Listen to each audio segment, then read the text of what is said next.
La question maintenant est de savoir comment on peut les combiner pour que cette croissance soit soutenable.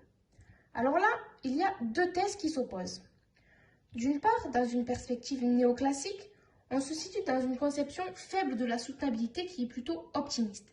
Il est donc envisageable de poursuivre la croissance sans se soucier des limites écologiques qu'elle rencontre.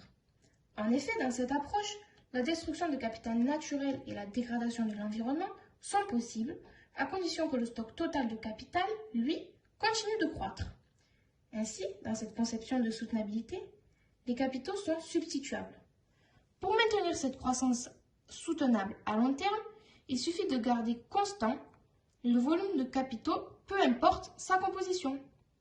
Par ailleurs, dans une conception forte de la soutenabilité, plutôt pessimiste cette fois-ci, il apparaît inenvisageable de substituer des capitaux.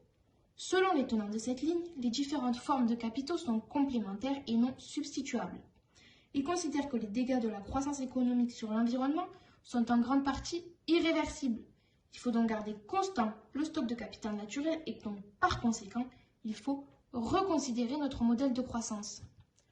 Reconsidérer notre modèle de croissance implique trois éléments.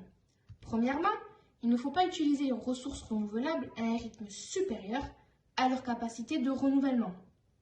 Deuxièmement, il ne faut pas émettre davantage de déchets ni de polluants que la Terre ne peut en observer.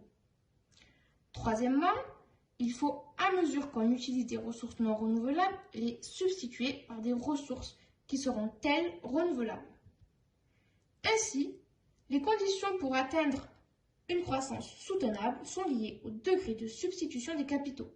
Leur faible substituabilité rend beaucoup plus hypothétique la réalisation de cet objectif.